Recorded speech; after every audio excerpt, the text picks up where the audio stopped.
জয় ঠাকুর।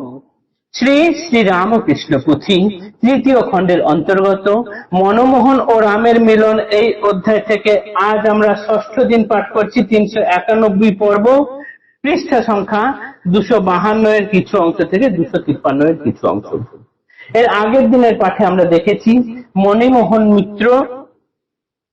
মনমোহন মিত্র এবং রামচন্দ্র দত্ত দুজনাই দক্ষিণেশ্বরে গিয়েছেন পরমহংস বলে যে সাধু আছেন তার সঙ্গে একটু দেখা করবেন বলে। লোকেরা দেখিয়েও দিয়েছেন, তারা সেই ঘরে গিয়েছেন, ঠাকুর দরজা খুলে দিয়েছেন, তার নিজের খাটে বসতে দিয়েছেন, বসেছেনও, কিন্তু তাদের মনে একটা সন্দেহ কাজ করছে। সচরাচর আমাদের সাধু সন্ন্যাসী বলতে বা পরমহংস একজন সাধু বলতে যেরকম মনে ছবি ফুটে ওঠে সেটি হলো জটাজুটোধারী, গোটা অঙ্গ ছাই ভস্ম মাখা, একটা গাছের গোড়ায় শিকড় ঝুলছে, ঝুড়ি নেমে এসছে, তার সামনে চিমটা কেটে বসে থাকবেন, মাথায় জটা হয়ে চুলগুলো রুক্ষ হয়ে গেছে, চারিদিক ধোঁয়ায় অন্ধকার গাঁজার ধোঁয়ায় ছেয়ে ফেলেছে এবং একটা অন্যরকম গা ছমছম করা পরিবেশ থাকবে। কিন্তু যার কাছে তারা গিয়ে এখন বসেছেন তিনি তো সাদা কাপড়, লাল লাল পেরে সরু পাড়ের একটা সাদা কাপড় পরা, আর গায়ে একটা ওই গায়ে আলোয়ান টাইপের কাপড় দেওয়া, একদম সাদা মেটে লোক, দিন থেকেও দিনত তার সঙ্গে বসে কথা বলছেন কিন্তু মেলাতে পারছেন না, ইনিই কি পরমহংস? এরপর আজকের পাঠ করছি।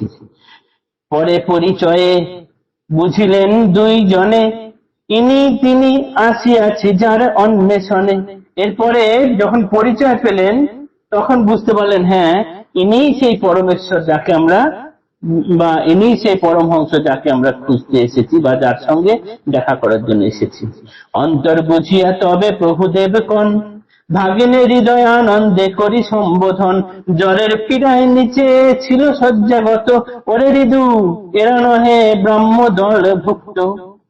ঠাকুর এনাদের অন্তরের কথা বুঝতে পেরেছেন এবং সেই সময়ে ভাগ্নে হৃদয়ের জ্বর হয়েছিল, তিনি মেঝেতে শুয়েছিলেন।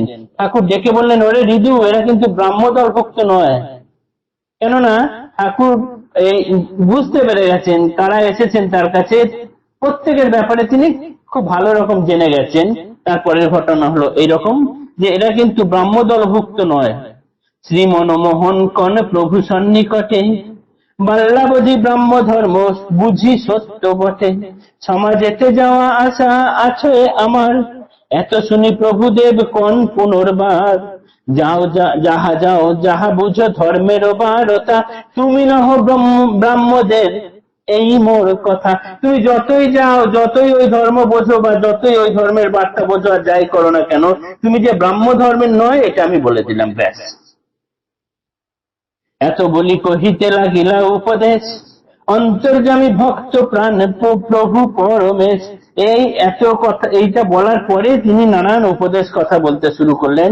তিনি তো অন্তর্যামী, যারা এসেছেন তার সামনে তাদের অন্তরের কি ক্ষুধা জিজ্ঞাসা সেটা তিনি ভালো রকম জানেন। সেই জেনেই তিনি সেই প্রসঙ্গে এবারে কথা বলতে শুরু করলেন। কল্পতরু বিশ্বগুরু অখিলের স্বামী, সাকার সম্বন্ধে উক্তি ভক্তি প্রসবিনী, সোলার গঠিত আতা করে দর্শন, সত্যের গাছের আতা করে উদ্দীপন, সেই রূপ দেবী মূর্তি, সেই রূপ দেবদেবী মূর্তি দর্শনে, লীলারূপ কিবা কারে সব পরে মনে, লীলাময় লীলারূপ বিভু ভগবান, সকল সম্ভবে কেন সর্বশক্তিমান। দুভায়ে গলিয়ে গেছে প্রভুর কথায়, সুমধুর মিষ্টভাষী প্রভু দেব রায়, শ্রীবাণীতে সুধাধারা এত বহে জোর, শুনিলে তরলে গলে অশনি কঠোর, এত চিরভক্ত তাঁর ধাত বাধা তায়, ঈষৎ আভাসে সুধা স্রোতে ভেসে যায়। মানে যারা এসছেন তারা তো চিরভক্ত, তার উপরে কি হয়েছে, তাদের ধাত তার কাছে বাধা, ঠাকুরের কাছে এদের ধাত বাধা। ঈষৎ আভাসে সুধা স্রোতে ভেসে যায়, অপরূপ নরলীলা নরদেহ ধরি, না পারি বলিতে নাহি দেখাইতে পারি, বড়ই সহজ নইলে দেখা বুঝা ভার।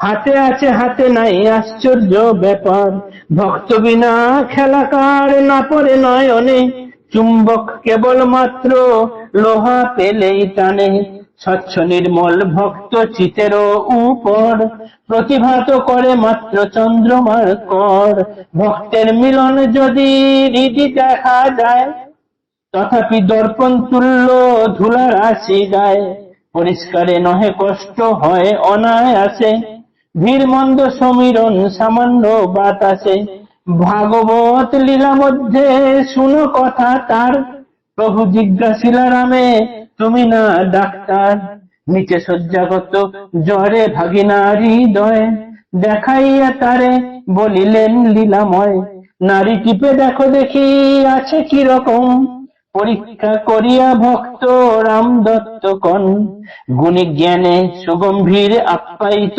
স্বরে, এখন নাহিক জ্বর, জ্বর গেছে ছেড়ে। ঠাকুর তাদের মনের কথা জেনে তাদেরকে সেই রকম ভাষায় উপদেশ দিতে শুরু করলেন, কেননা তিনি তো জানেন এরা কারা কোত্থেকে এসেছেন এবং এদের ধাঁচ পর্যন্ত ঠাকুরের বোঝা আছে। তাই পুথিকার বলছেন, আমি সমস্ত কথা বলে লিখে বোঝাতে পারছি না, তোমরা এই ঠিক মতো করে বুঝে নাও, কেননা এই রকম বর্ণনা দেওয়ার ক্ষমতা আমার নেই। স্বচ্ছ নির্মল ভক্তের মনের উপরেই ঠাকুরের যখন জ্যোৎস্না আলো দেয়, সেই চাঁদকে পরিষ্কার দেখা যায়, যখন হাওয়া দেয় বা নোংরা জল থাকে সেই সময় কিন্তু সেই চাঁদের কিরণ অত ভালো দেখা যায় না। যারা এসেছেন তারা তাদের মনের সেই রকম পরিষ্কার হলে তার মধ্যে ঠাকুর অনায়াসেই ধরা দেন। ঠিক সেই রকম ভাবে যারা এসেছেন তাদের মনের জিজ্ঞাসা আছে, তাই ঠাকুর সেই মতো করে উত্তর দিচ্ছেন। এইসব কথা হতে হতেই ঠাকুর এবার বললেন, রামকে বললেন, তুমি না ডাক্তার, ওই যে নিচে শুয়ে আছে আমার ভাগ্নে হৃদয়, ওকে একটু দেখো তো ওর অবস্থাটা এখন কিরকম আছে। তার কথা শুনে রামচন্দ্র তার নাড়ি টিপে দেখলেন, বললেন যে এখন আর জ্বর নেই, জ্বর সেরে গেছে। এরপরে ওই দিনে আরো কি কি কথাবার্তা হয়েছিল সেটি আমরা আগামী দিনে পাঠ করব। জয় ঠাকুর, নমস্কার।